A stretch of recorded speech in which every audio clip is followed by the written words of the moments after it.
but they're saying they have discovered a new hearing test at the University of Rochester where they can find signs of the disorder early in how children process sounds.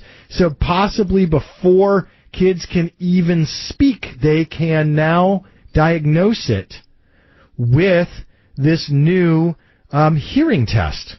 So they did this big study. It's published in the August 2016 edition of Autism Research. It involved children between 6 and 17, 50% of whom are autistic. All were taken through the standard examination.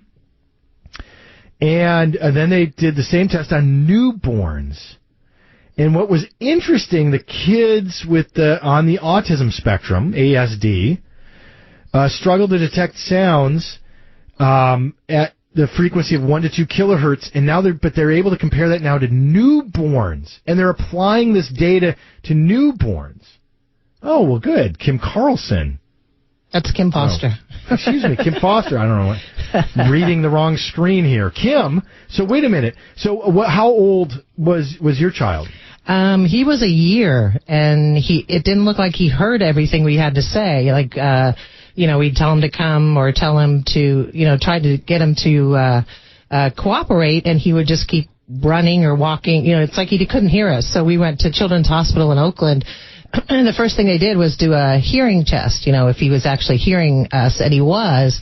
It turns out when we went to the audiologist, he had a severe auditory processing. So he could hear, but everything sounded 3 to 5 seconds later, and like we were underwater.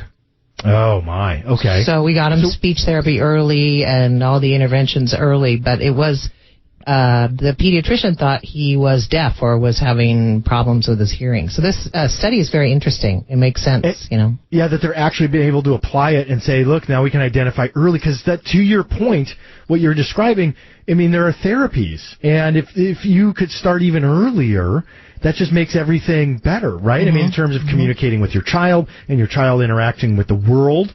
And I think that's what this is about, is we need to address it. I mean, let alone the issue of why. I mean, nobody seems to have a clue as to why the rates have increased so dramatically